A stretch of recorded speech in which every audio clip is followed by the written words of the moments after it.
Lepo pozdravljeni. V tokratni oddaji Vroča, tema predstavljamo gosta, to je Axel Kaiser. On je čilski pravnik, filozof in avtor, ki s svojim delom buri duhove od Latinske Amerike do Evrope.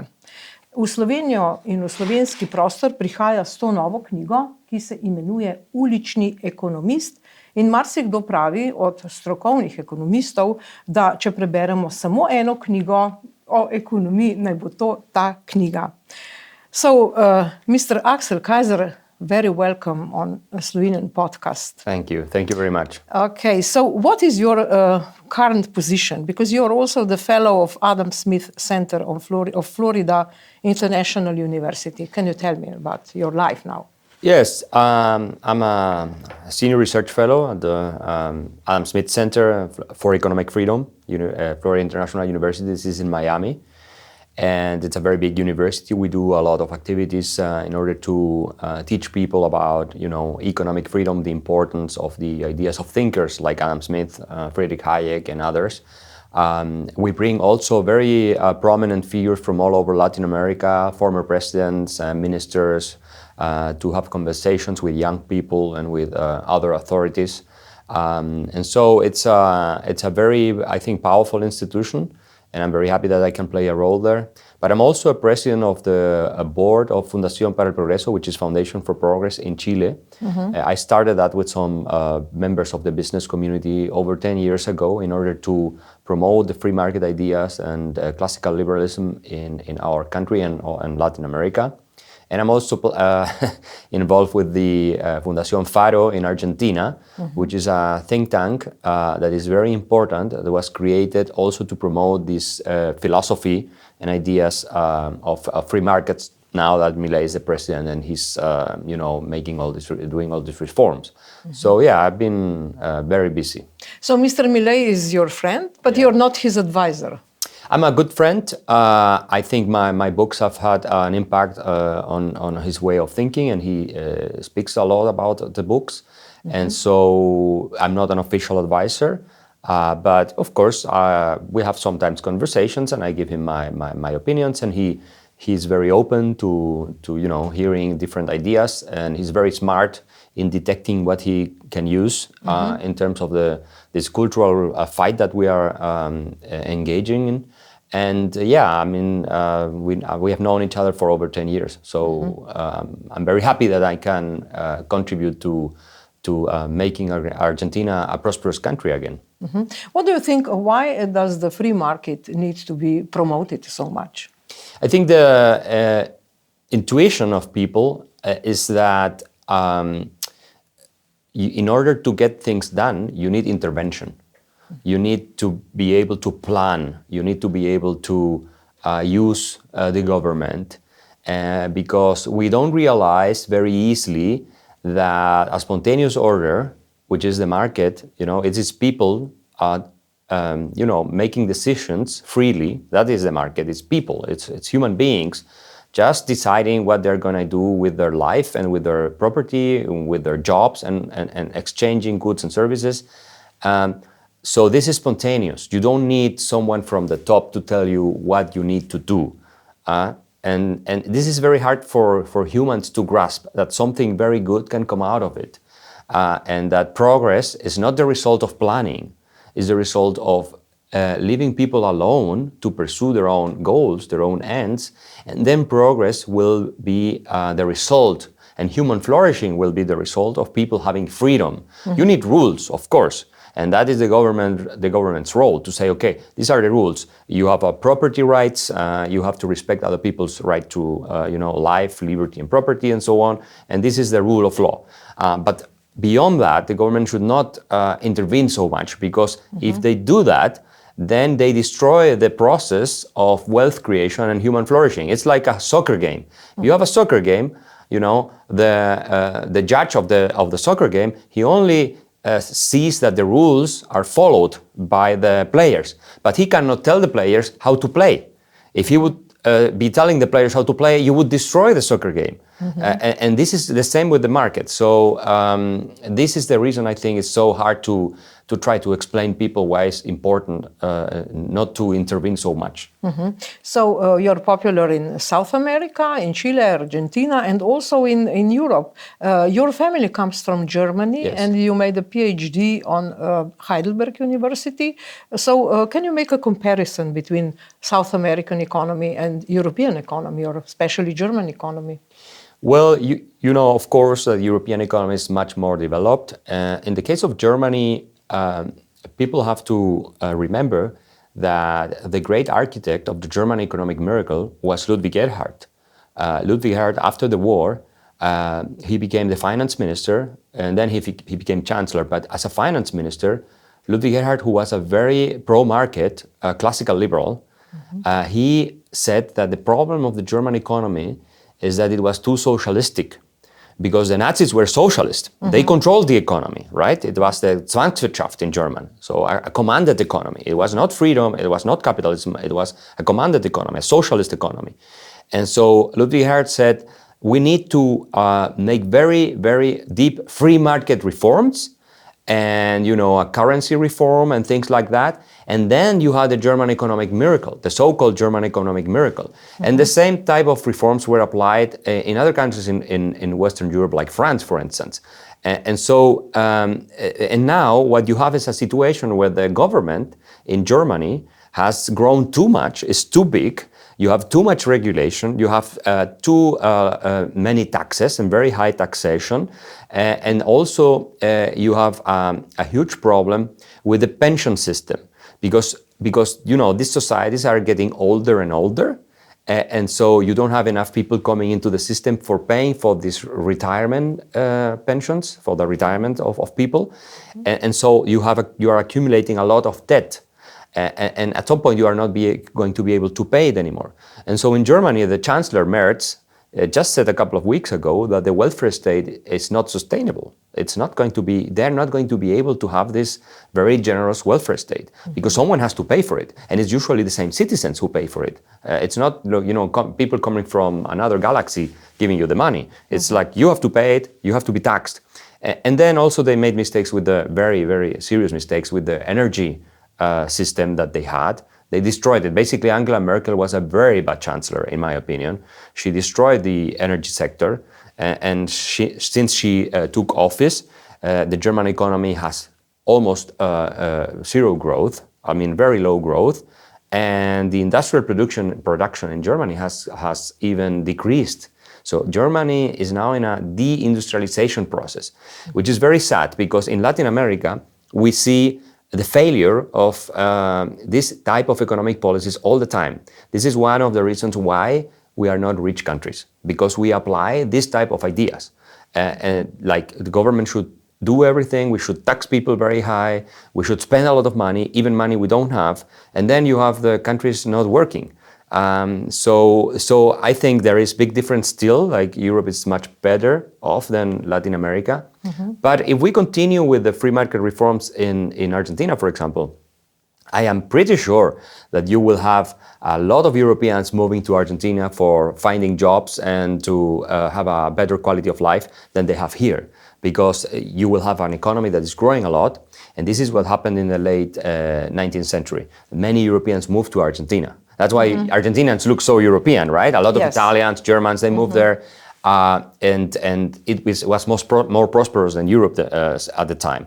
And it could happen again if they don't fix the economy here in Europe. Yes. So you are teaching us some basic lessons. You offers 15 basic lessons on economy.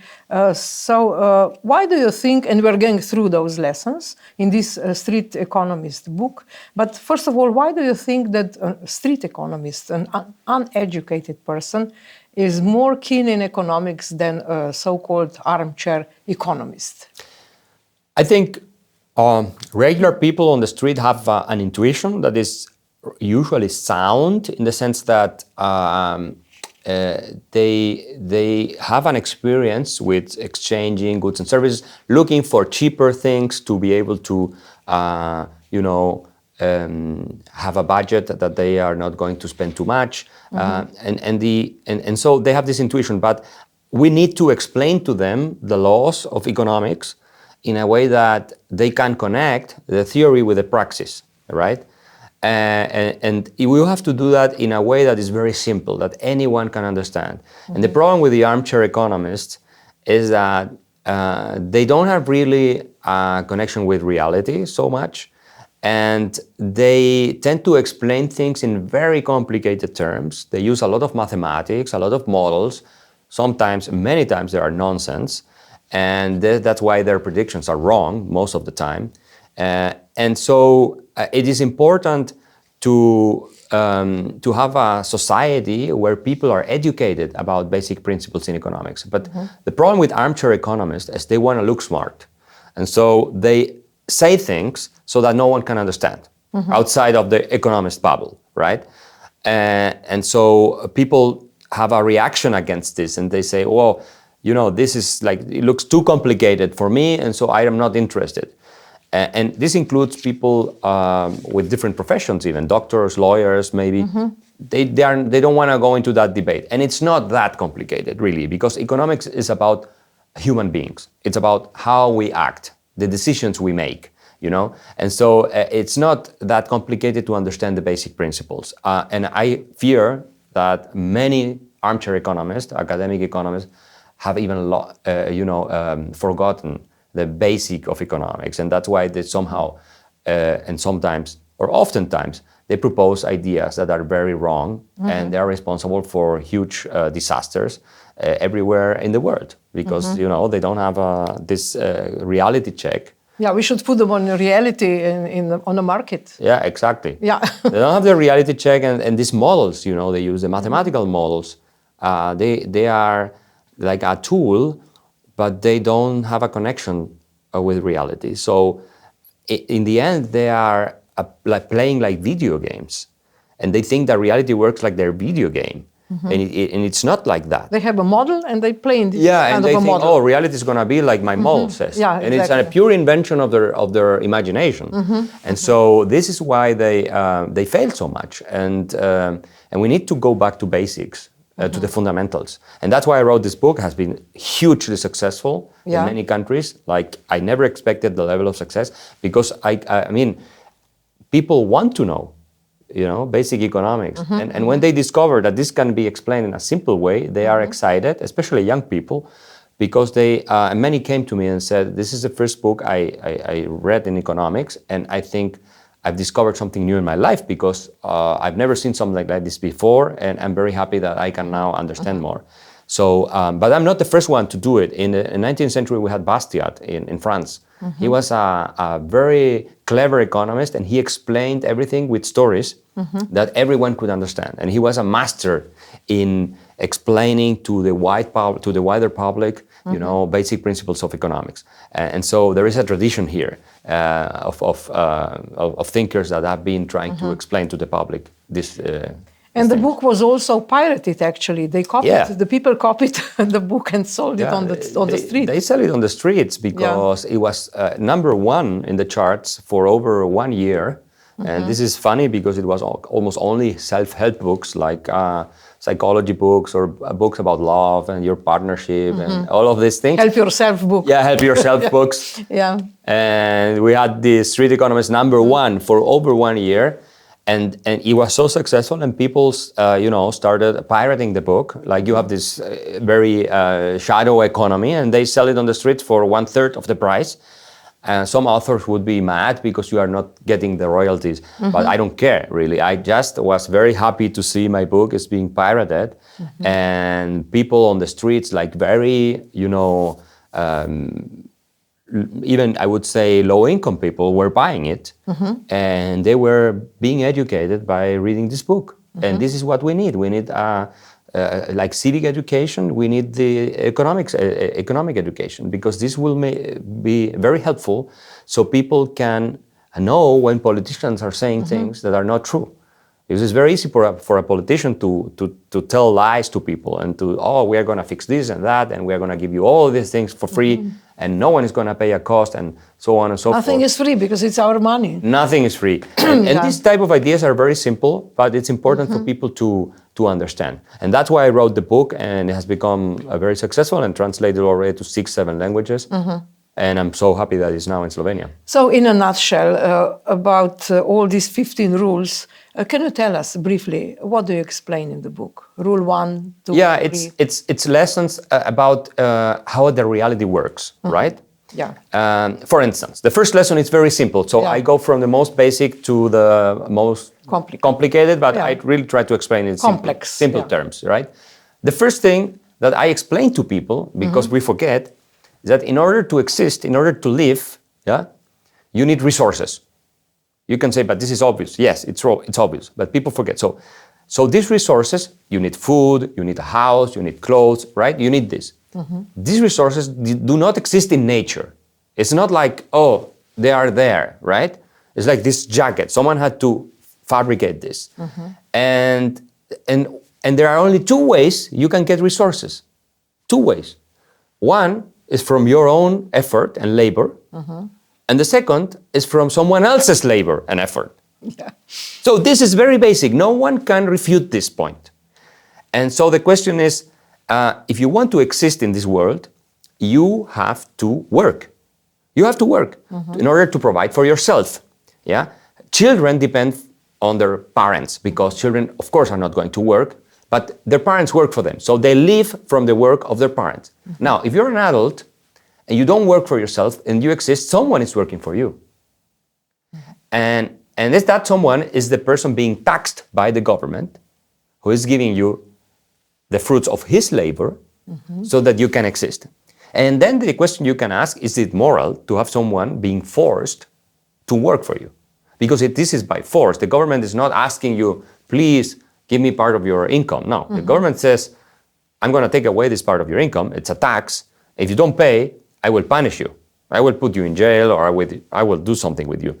So this basic economic reality we tend to forget. It's so obvious, you know. But when people say, oh, the government has to give me this, it's not the government. The government is taking this wealth away from someone else, from another group of people, and it's giving it to you. And in between, the government is also, you know, squandering the wealth, and there's corruption, and they give it to their friends. So it's not like everything is going to get to you, but that's another problem. But you are asking to, let's say, enslave someone else. It's very hard to say it like that, but there is a... Yes, we are slaves. We have to pay taxes, yeah, we have to work. You are a slave. Yeah, exactly. Because, you know, the government, like if you work, let's say you make 1,000 euros a month, and the government takes away 30%. 50 in Slovenia. Well, let's say 50, 500 euros. If you work 40 hours a week, you are working 20 hours for free. Yeah. For someone else. Yeah. But you are forced to do that. It's not that they are asking you. You are forced. And now let's think the following example. Instead of taking 500 euros away from your 1,000 euros a month, let's say I will force you to work 20 hours a week for someone else. I'm not taking your money away, but I'm telling you, you are going to work for free. Pro bono for somebody Pro bono for somebody else. Yeah, exactly. 20 hours. You will have, in the end, you will have also 500 euros a month because these 20 hours you are working for free. I mean, you will have 20 hours a month for yourself, and you will have half your income, 500 euros. But you will be forced as a person to go and say, okay, now you are going to work for your neighbor for free. And your neighbor will be sitting there while you work for him. Yeah, and you are forced to do that. Would people be okay with that? And that's exactly the point why the socialism collapsed, because then when people realized that it's better not to work than work, then they all decided, well, not to work, let's government pay that. Yeah, exactly. So this is in my book, because in the end, you create incentives that are very destructive, because people start realizing, okay, working is not so profitable anymore, it's not so good deal. Maybe if the government gives me more money, or gives me money, I don't need to work, or I don't need to work so much. But the problem is government needs people working in order to get the money. But when you do this, you have more people wanting to get something from government and less people willing to work and to pay. Because of course, people that are very productive leave the country, go somewhere else, or they reduce their amount of work because they say, why am I going to work more if the extra money that I make, I'm being taxed and they are taking it away. So I don't work more than I need to work. And so in the end, you have a growing number of people that are parasiting a smaller number of people, and that's how you destroy a country. And this is the problem you have in Argentina, you have it everywhere, because if you look at the numbers of public debt everywhere, in Slovenia the same thing, everywhere you have a skyrocketing debt. Budget, That means debt is taxes. All debt, all public debt is taxation, that is deferred to the future. At some point you will have to pay for it. Exactly. Everyone will have to pay for it. It's by taxes or by inflation, which is even worse. So that's why Matt said, okay, the welfare state is not sustainable. And it's true, it's the same in the United States, by the way. They have so much debt. It's unbelievable that they will have a crisis at some point. I'm absolutely convinced of that. And we will see that in the next 10 years or 15, I don't know. Or maybe earlier, Or maybe earlier, maybe in 2, we don't know. Yeah, exactly. But this is the problem with the mentality that the government can give you things for free. Nothing is free. They need to take it away from someone else. And then you destroy the incentives for people to create wealth. And you create all the incentives for people to live at the expense of someone else. And it's basic economics. It's basic reality. Economics. Yeah. The other basic economic rule is that you explain is the rule of supply and demand. Yeah. Yeah. What is it? Well, this is the thing, and it's related to the previous point. If you want to be able to demand something in the market, to buy something in the market, let's say you want to buy a kilo of bread, you need to be able to offer something in return. People get confused because we have money. So in a barter system, an old barter system where you would... Goods for goods. Yeah, you would exchange goods for goods, right? So you would get your fish for the bread, right? And that's it. But that's a very primitive economy. So now we have a more sophisticated economy with money, But it's the same logic. If you want to buy something, you need to produce something first because you are exchanging. It's not, and in this process of exchange, both parties, they both profit and benefit because what you are buying, you value more than what you are giving in return, what you are selling. So every buyer is a seller and every seller is a buyer because in order to buy your kilo of bread, I'm selling indirectly because we don't have the barter economy. I get a salary in euros. But I'm indirectly selling you something that I produce. So that's why I need to work in order to be able to buy something. If I don't work, I don't produce anything, then I cannot buy anything, right? And money doesn't solve the problem because if you don't work and you don't produce and you get money from the government, the only thing that will happen is inflation. Yeah. Because you are not creating goods and services, but you have more and more and more pieces of paper called euros. And the value of the euro goes down because you have the same amount of goods and services, but you have more of these paper pieces chasing the same amount of goods and services. So this is also one of the big lies of governments, that they think they can print the money and give it to people, and then people will be wealthier. And this is a form of taxation. Inflation is a form of taxation because the government prints the money, they spend it first, right? And they're able to buy the goods and services at prices that are still normal. But then when people go and buy these goods and services, then the prices have gone up. Yeah, and everyone pays the same, just at higher price. And in the end, your salary is not so valuable because you can pay or buy 20% less things. So that's the way they tax you indirectly. It's very dishonest. But governments have been doing this for centuries. I mean, it's one way to cheat a population and take away their wealth. But when people complain, yesterday someone was telling me, "Oh, the prices are so high everywhere, even in Slovenia." I was telling him, this is happening in different countries, also Latin America, but it has a lot to do with governments printing a lot of money, central banks printing a lot of money, buying the government debt, and then government spend the money. Like during Corona, for instance, and then the inflation goes up because you have too much money created by the governments. And this is something that politicians will not tell you, most of them at least, because people would be very angry at them for doing this. So in Latin America and also in former Yugoslavia, communist Yugoslavia, we had this inflation problem. How would you stop the inflation? You need to cut spending dramatically and have a fiscal surplus, because what I'm trying to say is government doesn't have to spend so much money, they have to save money. So the politicians, instead of telling people, oh, we're going to give you all of these things for free, what they have to tell them is the truth. You know, we don't have the money, we don't create enough wealth to redistribute so much, so we are broke, we have to reduce our spending. It's the same for a person. If you take a lot of credit with the bank, at some point the bank is going to tell you, you have to pay back, you know? And if you don't pay back, the bank is going to close the credit line, you are going to default, and the bank is going to go for your house, and they will take your house away, because they have to pay themselves back from all the credit that you took. It's the same for a country. It's the same logic.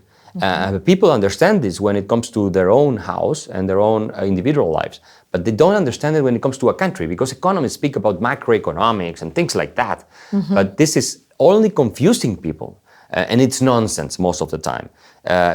Every euro that the government spends is a euro that it took away from the people's pockets. And so they need to understand, people need to understand that the same logic applies to individuals, and that's why the street economist is important, applies to governments. It's the same logic. And if you don't understand that, at some point you will have a crisis like you had in Yugoslavia with the hyperinflation, you had with Germany, Weimar Republic, hyperinflation, you had in Argentina recently, 150% inflation a year, and maybe you would have had like 17,000% inflation if Milei had not come to office. And what he did was he cut spending, and when you cut spending, then the central bank doesn't print more money. Because the reason why you have so much inflation is the government spent too much, and the central bank is printing the money and gives it to the government. And the European Union, the Eurozone, has been doing this for many years, especially in Corona, but before that as well. And the central bank in the United States have been doing this. The Federal Reserve is buying the government bonds, like the debt of the government, printing the money and indirectly giving it to the government. And so you have all the central banks doing the same things, printing money, creating money, but wealth is the same, or more or less the same. And so you have increase in prices. And then you have housing bubbles, like no one can buy a flat or a house or an apartment because it's too expensive. And that partly is because you have all of this money that has been created, and it has flown into real estate. And that's why prices go up. And then it flows to food. During Corona, you had food prices going up a lot in Europe, in the Eurozone. The same in the United States. And this is the government printing the money with the central bank. But this is because they spend too much. So you cut the spending, you cut the printing, inflation goes down. Okay, you explain also the relation between price and value. What is that? In economics, you have this thing called the subjective theory of value. The Marxists think, the communists and the Marxists, they think that value is objective, like the amount of labor that a good has in it creates the value, the market value of that good. And so a car has more hours of labor than a pencil or a painting, and therefore the car is gonna be more expensive. Yeah, I'm summarizing, but that's more or less the idea. But this is completely wrong, and this is a theory of exploitation of Marx and why capitalism is a system of slavery, and all of this is nonsense, has no base in reality.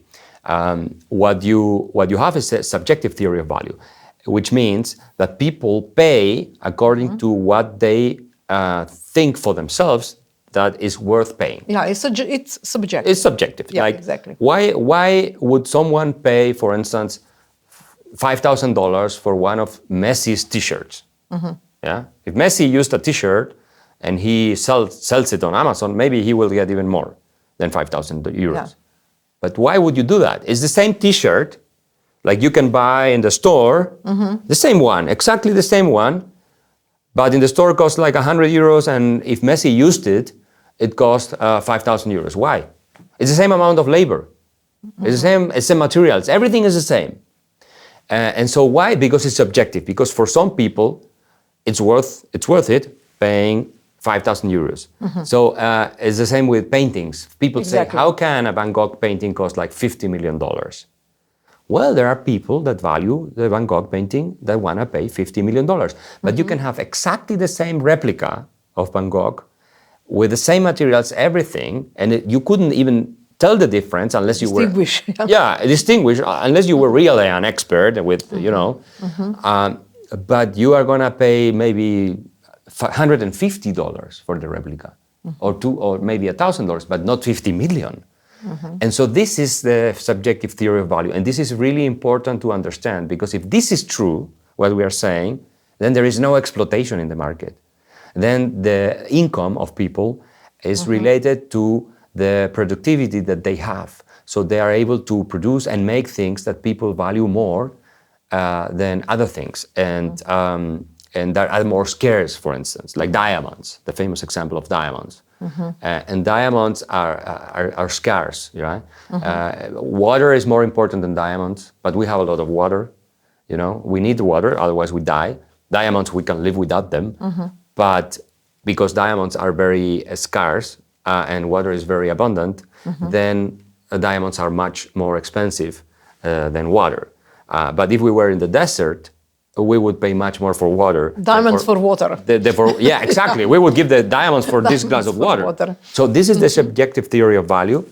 And it was the thing that destroyed the Marxist objective theory, value labor theory. And this is why capitalism or the free market system creates more prosperity, because it is not the case that a wealth of a few individuals that are very wealthy is exploitation and is taken from the workers. That's false. It's not true.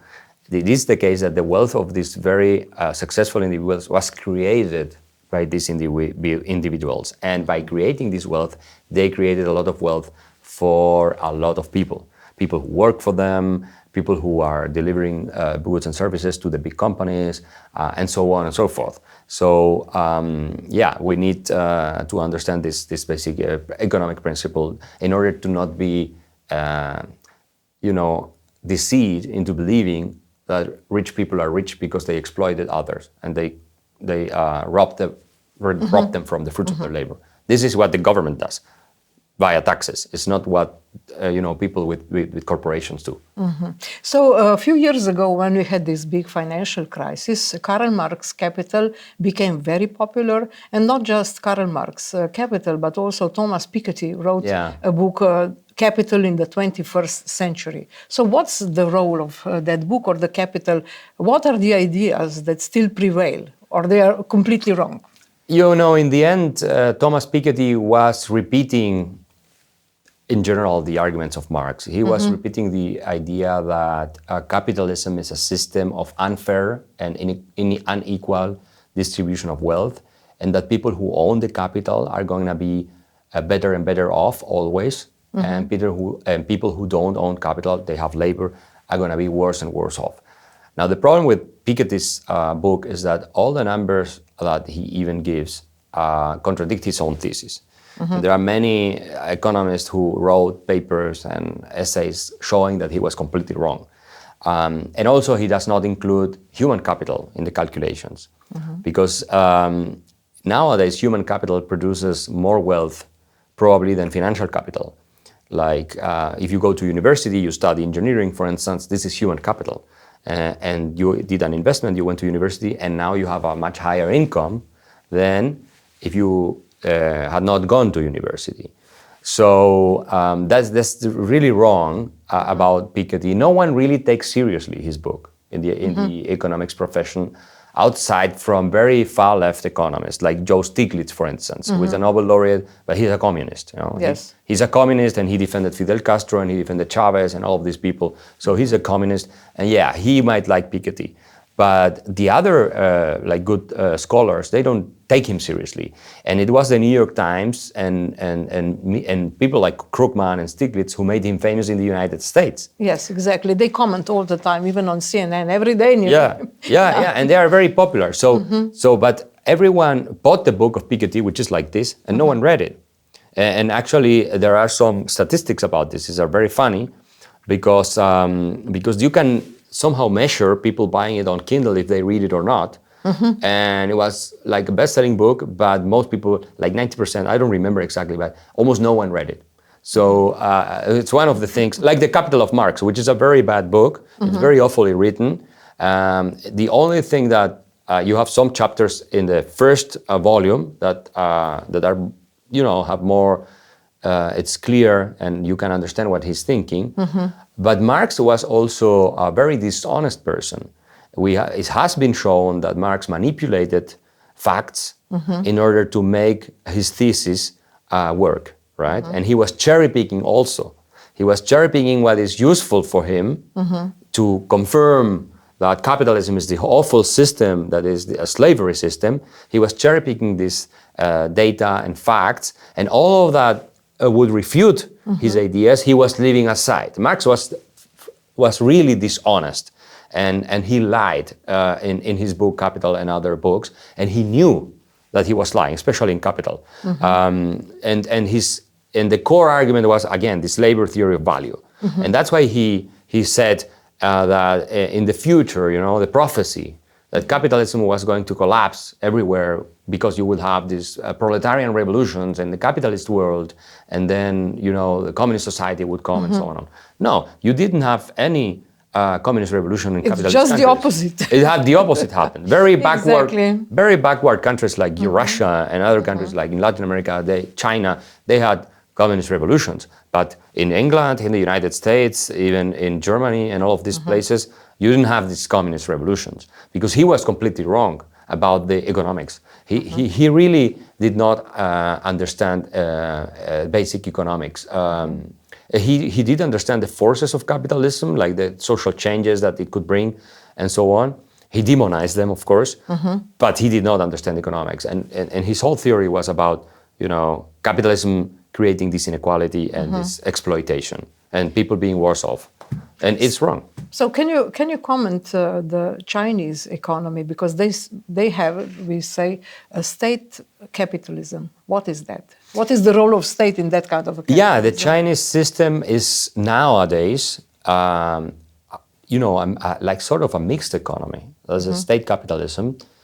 It has many more problems than people really think, because some people speak about China. Oh, wow, how impressive! But really, China they have great achievements, no one can deny that, but since they open up the economy. So China was extremely poor under Mao Zedong, extremely poor. So China in the 40s had the average per capita income of Europe in the 15th century. Like they were 500 years behind, 500 years compared to the rich countries in Europe. And then you had Deng Xiaoping coming, Chinese dictator, and saying, okay, we are going to open up the economy, we are going to enable more freedom, economic freedom. And they did that, and then China started growing and growing and growing.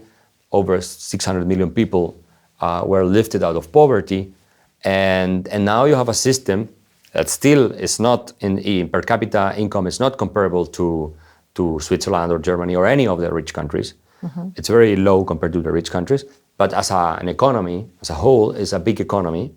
But the government is involved in most of the big corporations, and if they are not involved, they impose their will on you, like it happened to Jack Ma, the founder of Alibaba. Alibaba, yeah, all of that. The founder. And so they, as soon as they have a big company that can be a threat to the Communist Party, to the power of the Communist Party, they come and they take you and they make you disappear for a while, like they did with him, and that's it. And they break you up. And so China is a mixed economy. Government plays a huge role. It's surveillance economy. They are controlling everything. And in many cases, they are making decisions from the top. And this is why you had this huge real estate bubble that also collapsed in China, Evergrande, and all of these, corporations that went bankrupted. And this was because of decisions by Chinese planners. And now they have also a lot of debt in the provinces. They have huge amounts of debt. And you never can really trust the statistics in China because they say things that are not true. So yeah, manufacturing is still very powerful in China, but it's getting more expensive. And now India is a very good destination for manufacturing, and also Vietnam, for instance. And so, yeah, it's not a free market.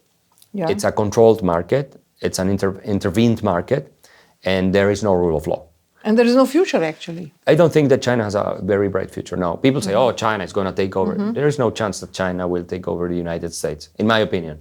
Because in the United States, you still have rule of law. You have many problems. That you have the rule of law, you have property, like private property, and the government cannot come and tell you, okay, I'm going to take away your things, and that's it. This is not happening. And you have more innovation in the United States happening, more freedom. Yeah, which is what you need in order for a country to really have a prosperity. They have huge problems, like the public debt, yes, but and also population is collapsing in China much more than in the United States. They have a demographic problem, a huge demographic problem. So I'm not really optimistic about the future of China. I think they're going to be there. They're going to be doing okay. It's an important economy. They will remain being an important economy. But I worry more about war than China taking over the world in economic terms. I don't think they're going to do it. So one of the rules in your public economist or street economist book is that the state should not be involved in the market economy at all, and that the subsidies are a bad thing. Because a subsidy is taking away money from one group of people to give it to other group of people. Let's say you have you want to support the production of wine in Slovenia, or red wine, or whatever. Probably you should buy it from Italy, right? No, but you are deciding, oh, we need our national wine. So, okay, you give subsidies to the wine industry in Slovenia, but these subsidies have to be taxes that you are taxing on other people, yeah? But you give it to the wine producers, and they will tell you, look how many jobs I'm creating. Because we have now these people working for the wine sector. And that is thanks to the government that is giving us the subsidies. Yes, but what you are not seeing is all the jobs you are destroying. Because you are taxing, let's say, the tourist industry in Slovenia, skiing resorts and things like that.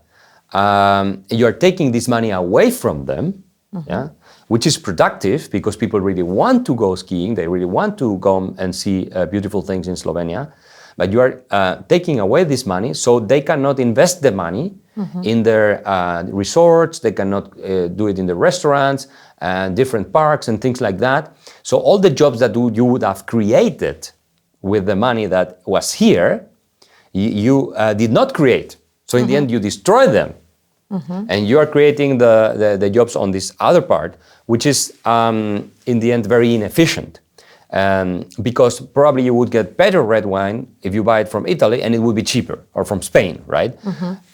So this is the problem with subsidies, that the government gets involved, and it's usually because they have friends in the wine industry. It's because, they want to benefit some people that are, closely affiliated, or they're friends of the party, or whatever.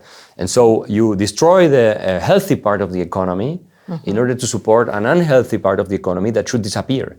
And if you cut the subsidies, the wine industry would disappear because it's not competitive, and all the jobs will be lost, yes, but this area of tourism will flourish more, and that these people can work here doing something that others want to pay for. And then you become more competitive, and you pay, and then you have the money also to import the wine from France or from Italy. So the market will tell what grows. The people will tell, because the market is the people. The market is a very democratic thing. It's people voting with their money, what they really want. But then the politicians come and tell people, no, you are not allowed to decide for yourself. We are going to, punish you and we are going to take away your voting rights, which is your money, and we are going to decide how you are supposed to vote. And we are going to give it to here instead of there. And this is the problem. It's very anti-democratic to be against the market because it's really people deciding what they want to do with what is the fruits of their own labor. And this is why markets work, because people understand better what is good for them than politicians telling them what is good for them, right? And so, subsidies are one way you can destroy a country. All countries have subsidies. Maybe in certain very specific cases, like for instance, you have a very big, large country and you have areas where no one lives. Maybe you should, for geopolitical reasons, maybe you should have some people living there and maybe supporting them. I understand that, but it's different. This is not an economic argument. Certain regions. Yeah, certain regions. Like Chile, for instance, is a very long country. And in the Patagonia, right, it's like empty. So we need some people living there, and we have, of course, cities, but they get lots of subsidies. I'm not saying it's okay, because Patagonia is also very touristic. Many people could come and pay a lot to be there. But if it was the case that they couldn't have other income sources, maybe for geopolitical reasons, so that other countries don't come and take over this part of the country, But this is not an economic argument. This is a political argument. But economically, subsidies are always destructive. For the reasons I mentioned, you don't need subsidies, because people will know better in the democracy of the market what to do. So there is one permanent question in Slovene economy is how to increase the production and how to increase the income, actually. What do you think about that? I explained that also in the Street Economist. The only way you can increase people's income is by increasing productivity. And the increase in productivity depends on basically, innovation, but also on capital. Human capital, if you have good education, and at school level, and the most important part here is the children, especially from 0 to 3 years old. This is really critical. This is the most critical period of development, brain development. So that's where you have to invest, not universities so much, but students at universities, they vote, and so they give them a lot of things for free in many countries, but for the very early stages of development, there is not a lot of investment. But this is very important, so human capital. But then you have to have low taxes, very low taxes, and smart regulation, not lots of regulation, smart regulation, so that people will come and invest. I was telling to someone here in Slovenia the other day, the best thing that could happen to Slovenia is that Elon Musk and Bill Gates and Jeff Bezos, all of these people coming here, investing all their money here. This would be great. So what you need is money coming to Slovenia. And the question is, how do you seduce the wealthy people and the corporations to come and invest here? Will you seduce them by having socialism? By having very high taxes, by punishing them, by hating them publicly, by having politicians speaking against them all the time? No. Exactly. You don't seduce them doing that. I tell you, I'm come from Latin America. The wealthy people leave to Miami. They go to Miami because, we have this hardcore socialists. We have communists in different countries now. Chile is run by a communist government. We are not a communist system because they are not able to create a communist system yet, but we have a communist government. We have a socialist government in Brazil. We have a socialist government and communist in Mexico. We have a socialist government in Colombia. We have one in Venezuela, of course. And so we know that if you start speaking against the wealthy all the time, and these are like the evil people in the country, people who have a lot of money are evil, and then you tax a lot, especially people who are very productive, high taxes, and then you have a lot of regulation. And you change the regulation. And you change it. So every it's year, unpredictable. every half of the year. Yeah, exactly. And also it's unpredictable. Yeah. And you have labor laws that are impossible because it's so costly to hire someone. You destroy all the incentives for people to come and want to invest and create wealth and human flourishing in Slovenia. This is everywhere the same. Look at Germany. It's supposed to be the powerhouse of Europe. What is happening in Germany? No one wants to go invest in Germany because even Merz admitted this. The taxes are too high. The regulations are impossible. The bureaucracy is a nightmare.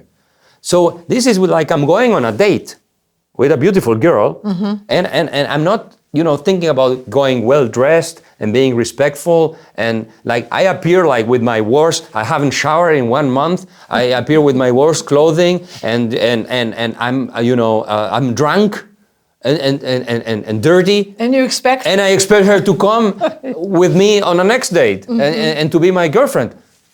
It's stupid, But this is the same with investors. And with people that want to bring jobs and want to bring wealth to a country. I don't know why it's so hard to understand.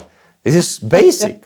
Exactly. And actually in Slovenia, sometimes we have the impression that some parts of government, they hate entrepreneurs. They actually say things against them. Yeah, because it's ideology. It's the ideology. They hate people who are successful. And I think it has a lot to do with envy. Envy is a very powerful psychological driver in humans, right? And what socialism did basically was to take envy and transformed it into a theory, yeah. And it sanctified envy, It idealized envy and it called it social justice. Yeah? But because no one can admit they are envious, right? They're never going to say, okay, this is envy, I hate the rich. They renamed the feeling. They put a good name on it. And they say, no, this is social justice and these people are exploiters and abusers and we hate rich people. Well, I can tell you something. If you hate rich people, does it mean that you want only poor people in your country because this is better? O sea, what would you have rather? A country with a lot of rich people or a country with a lot of poor people? Because you have one of the two. I mean, you have to decide whether you will have a poor country or a rich country. If you want a rich country, you have to be in favor of rich people, because the definition of a rich country is a country that has a lot of rich people. Yeah, and that on average people are richer than in other countries, and so this is common sense. People don't understand that. So this envy, this politics of envy, it's oftentimes very productive, because humans are envious creatures. We are envious creatures. And if you have politicians and ideologies that stimulate envy, right? And that, try to take the worst in people, the worst things that people have in their psyche, in their souls, and you transform that into politics. And then you have these very high taxes, and then you have this massive wealth redistribution. And then people can feel, oh, I feel better about myself because they're punishing the wealthy guys because they're paying more taxes. But in the end, it's affecting you, because you, as an average professional, a lawyer or whatever, or even a factory worker, you will have less job opportunities, and you will have a lower income, because the rich guy would invest the money in the country, would create new factories, would create new innovation, and you would have higher salaries, and you would have more jobs, and you would have higher salaries because there would be more demand for your job. So salaries go up, But people don't see this, and so they believe politicians, unfortunately, that are only preaching this ideology that is very counterproductive, very destructive. And these socialist ideas actually win the hearts and minds of people on ethical ground. It is, because the point that that I was making is that they disguise all this envy and this hatred as social justice. So if you say social justice, it sounds like very noble and very nice. Yeah, and by social justice they mean taking away wealth of people who are better off and giving it to the government, and then the government decides what they're going to do with it. But this is social justice. But the problem with this is that it is not justice, because you are attacking one group of people, you are vulnerating, you are somehow affecting their property rights and their freedoms in order to fulfill a mission that the government has, or ambition that politicians have, and you are selling this as social justice, and then you distribute a lot of wealth. And the problem with this is that you create a lot of dependency structures. Government grows, you have a lot of bureaucracy, people who do not produce and live from the taxes that you are charging in the name of social justice. And then, so, of course, you have these social programs of people who live from the government, and you then have in Europe generations of people living from government handouts. And so they lose their self-reliance. They are not capable of, or they don't want to work anymore. And that's how you make a society poorer. But also, if you really think about it, inequality is not unjust. Inequality is part of human diversity. If you have a society where everyone starts from the same basis, let's say, you say like the ideal experiment, everyone starts from the same basis, you will have people doing better than others. Because some people are smarter, some people have better luck, some people are more innovative than others, hard work, they work more, and so on. So you will have inequality of results. Is that unfair? No, it's not unfair. And yes, if they have children, they will benefit the children with the advantages they have, with the wealth they have. But this is the whole point of being successful and working hard in life, is that your children have a better future than you had a situation in your past, right? And this is only human, and it's the morally right thing to do. It would be awful if parents would say, oh, how can I, try to make life for my children as miserable as possible? No. You think as a parent, I will try to educate them, but I will try to leave them a good situation in life. So this is the morally right thing to do. But in the market, the inequality is the product of decisions of the market democracy. So the people decide, like, why does Messi make so much money? Or the basketball player you have here. Doncic. Yeah, Doncic. Why does he make so much money? Did he steal it? No. It's people want to go see him play, and want to buy the T-shirts, and they watch the games on television. That's why he makes a lot of money. It's the market democracy. It's people deciding. There is no authority or central planner saying, okay, you are going to make this amount of money. And so this is not unfair. This is fair, because the system is fair, because no one is forcing anyone. People are freely deciding what they're going to do. And this is the same with corporations and with companies, with businesses. If I start tomorrow a company, or let's say a bakery where I sell bread, and it's a small business, and then I start being very successful because people like my bread and they go and buy a lot of it, maybe I will open another one, and then another one, and then another one. At some point I will be very big. Maybe I will become the wealthiest guy in Slovenia. And I will have tons of money. Is that unfair? No. I created wealth. I solved a very big problem for people, which is having very good bread to eat at an affordable price. I created a lot of jobs, and I even paid a lot of taxes. But then the politicians come and say, oh, here is the enemy. This is socially unjust. We have to take away his wealth. This is insane. So there is no just salary? No, there is no just salary, because the salary is what, in the end, who determines the salary is not the owner of the business. The owner of the business has to sell the things that people want to buy.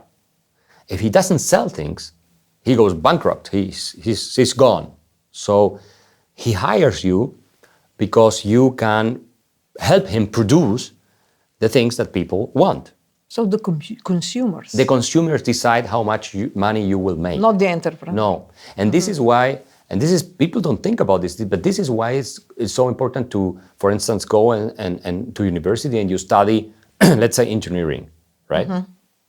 It's a good example. Because if you study engineering, you go to the market and you find a job, and they will pay you a good salary. Compared to other professions, you get paid a good salary. Why? Because you are more productive.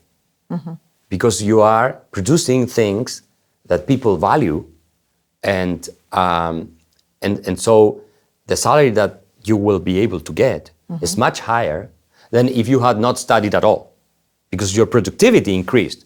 So if you're an engineer here from a university in Slovenia, and you go to Elon Musk, and Elon Musk tells you, I'm going to pay you $100 per month so you work for me, what would you say? No, I will not work for you. For $100 per month? No, because the other guy is going to pay me $10,000 per month.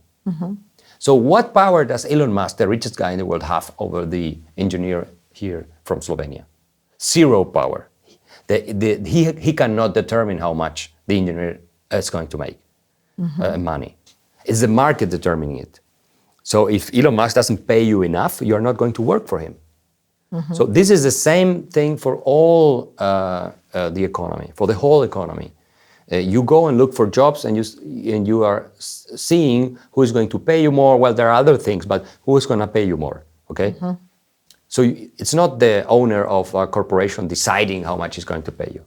It's the consumer deciding how much you are going to make. All of the revenue of companies comes from people buying their goods and services. So the capitalism, by your opinion, is the guarantee for human freedoms, freedom of speech, the dignity? I think it's a necessary condition, not a sufficient condition. So everywhere where you didn't have capitalism, but socialism, you had no freedom of speech, you had no freedom, no liberties, nothing. You can go to any communist society or Nazi Germany, which was not a capitalist society, it was a commanded economy, a socialist economy, and you didn't have freedom of speech, freedom of the press, you didn't have freedom of religious freedom, you didn't have any of that. And the reason is very simple. Because when the government controls all the means of production, then the government decides who gets what. And imagine if I'm the government and I control all of the TV stations and I control the internet and I control the paper factories and everything. And you want to do an interview. But I control the internet, I control everything. Even the production of the cameras. Yeah, and I don't like you. How are you going to do the interview, or how are you going to work criticizing the government? If I own the newspapers, I own the TV stations, I own the camera factories that produce the camera. You cannot buy it from somewhere else because I control the imports. How are you going to do it? So your freedom is completely annihilated. It doesn't exist because I control everything. So when you get rid of capitalism, of the private ownership of the means of production, you get rid of all freedoms. And I will decide where you work, what you do, because I also control the food supply. How are you going to eat if I control the food supply? Well, maybe you could be on the streets begging for food or whatever. And that's why you had all these massive starvations in communist countries, like Stalin did in Ukraine, for instance. Like some people calculate even 10 million people died. There are different calculations. Lenin, the same thing. So they can control the food supply and they can starve you to death if they want. So this is why the market is so important. But it's not a sufficient condition for having all of the freedoms. I think you need a rule of law also. So you need to have a limit on government power in general, so that no government can come and tell you you don't have a freedom of speech. Because you could have capitalism, but I could punish you if you say something in your podcast, let's say. Not necessarily by controlling the means of production, but by saying there is a law that I don't allow you to speak about the government, let's say. There is a law in Slovenia, a new law. Well, this is, I must say that Europe is not very friendly with freedom of speech. Germany and the UK are almost, woke. I wouldn't say dictatorships, but yeah, because they are putting people in prison for online comments. This is insane. And they complain about Russia and China, and rightly so, but they are doing the same here in the UK, thousands of people every year, and in Germany. This is crazy. They don't believe in freedom of speech, really in freedom of speech. So that's what I mean. You need to have capitalism, but you also need to have a rule of law that guarantees personal liberty. So that's what we call in classical liberalism in classical liberal theory, we call it political freedom. The freedom to pursue your ends, your goals in life without being impaired by others. So how are the new technologies like artificial intelligence and all the new technologies interfere with these laws that you wrote in the Street Economist book? Well, with artificial intelligence, there is a chapter on innovation. And I say innovation is destruction because, of course, every time you create a new technology, you destroy an old one. Yeah. So you created the cars and the horses with the Chariots were over, right? Yeah. And the same with computers and the writing machines and so on. Artificial intelligence, I think, for now, we will see what happens in the future, but for now, it's probably going to replace many jobs like translators, for instance. Yeah? Now ChatGPT can translate, is very efficient in translating to different languages. Like if I get a text in Slovenian, I put it on ChatGPT and it will be translated very accurately, I think. And so the translators will lose jobs, and so paralegals and people like that. So, but it will create other, probably other job opportunities. Now they say that the prompters it's a new job, like the people who know how to prompt these AI machines. But I don't know really, we will see if what Elon Musk is saying is true, that AI will be better than us at everything. And so we will not have to work because they will do everything. The machines will do everything. All work will be done by machines. If that does happen, then of course we will live in a sort of capitalist utopia where you will have unlimited resources for everyone. Some things will not be unlimited. Like Van Gogh is only one painting. You cannot, replicate that. Or an apartment here in Ljubljana, in the main square, you only have so many apartments. But maybe you can build another city with AI, and then you will have beautiful apartments for everyone. Anyways, but if that happens, yes, it's a complete different game, I think, because you will solve the economic problem. The economic problem is a problem of a scarcity of resources. The first rule. The first rule, right. And so no one will have to work, which will bring other problems, huge problems, because work is not only a means to satisfy your needs and pay for your bills, but it's also something that gives you meaning in many cases. It's fulfilling. It gives you a sense of purpose. It leads you to socialize with people. You get to meet people, and you go to the office, and you have these human exchanges. So I don't think that humans have evolved. Our brains and everything, we have not evolved for not doing anything. We evolved to struggle, to wake up every day and fight for subsistence. That's the evolution of our species, like all animals do. All animals do the same. They cannot just stay there. They need to go for food. They need to, to reproduce. They need to do all of these things. So this is a future that I don't envision yet. I don't know if it's good or not. I really, but for now, it's a new technology. That's it. That will probably create another opportunity, like Instagram, for instance. You now have all of these, let's say, models or influencers make a lot of money on Instagram. Yeah. And they didn't even go to college, some of them. And so you could have thought, okay, Instagram, social media, they're going to disrupt and destroy the traditional media industry of television and newspapers. And yes, they did that. And so, but now, and YouTube the same. Now you have jobs being created on TikTok, on Instagram, on YouTube. You are people who are YouTubers and they make a lot of money. Now you have podcasts and things like that, and so created a new economy, you see? So I think something similar for now is going to happen with AI. So for the end, what is one rule from your book that should be written or put on the walls of each school class?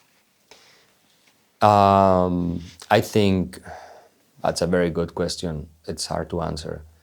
Maybe the first one, the very basic one that we talked about, that people the people don't forget that you have to work for yourself. Otherwise, someone else is forced to work for you. And I think this is immoral.